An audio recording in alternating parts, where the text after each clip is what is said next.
Игнорантски однос на власта кон здравствените работници кои трае 7 месеци. Постојано препраќање од институција во институција без никаков одговор. Вака лекарите го опишуваат односот на власта кон нив.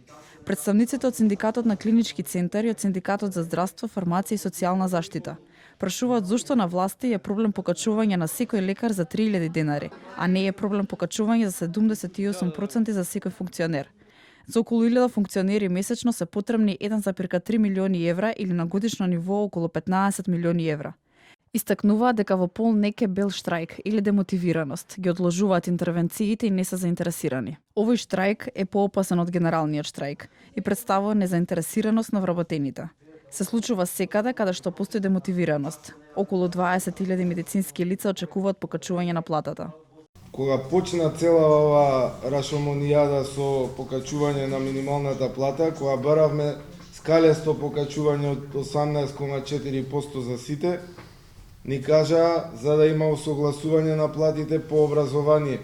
Тогаш ни кажа претходниот министер и заменикот претходен дека во разговор со премиерот и со гувернерката Бежовска дека имале пари за нас, ама со тоа покачување ќе се покачала инфлацијата. Тоа беше во март месец.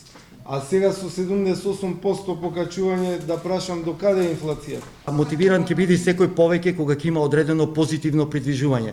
Кога седите, да кажеме, на известен начин со еден ист коефициент, во случајот ние покачувањето го правиме како линеарно покачување по основ на коефициентите.